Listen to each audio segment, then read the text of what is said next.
Fluffy seeds எந்த ஒரு டூல்ஸும் இல்லாம ப்ராப்பரா எப்படி லாங் ஸ்டே வைக்கிறது அப்படின்றது இந்த வீடியோல பார்க்கலாம். ஹலோ எவ்ரிவன், ஃபியூ டேஸா எனக்கு வர கமெண்ட்ஸ் பாத்தீங்க அப்படின்னா ஃப்ளஃபி சீட்ஸ் எடுக்கிறோம் பட் அது லாங் ஸ்டே இருக்க மாட்டேங்குது. லாங் ஸ்டே இருக்கிறதுக்கு என்ன டெக்னிக்ஸ் இருக்கு அப்படின்னு சொல்லி கேட்டிருந்தீங்க. சோ அதுதான் எக்ஸ்பிளைன் பண்ண போறேன். நீங்க சென்டர் பிளீட்ஸ் எப்பவும் எடுக்கிற மாதிரி மெஷர்மெண்ட்ல எடுத்து சென்டர் பிளீட்டை நீங்க எப்படி ஒரு அரை இன்ச் தள்ளி பின் பண்ணி வைப்பீங்களோ அந்த மாதிரி பின் பண்ணி வச்சிருங்க. ஃபர்ஸ்ட் ஃபுல்லா செட் பண்ணி வச்சிருங்க.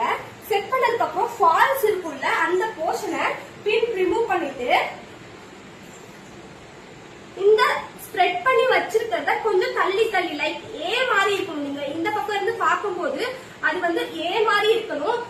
அந்த சைட்ல இருந்து இங்க பார்க்கும்போது வி மாதிரி தெரியணும். சோ அந்த மாதிரி ஸ்ப்ரெட் பண்ணி ஃபர்ஸ்ட் வச்சுக்கோங்க.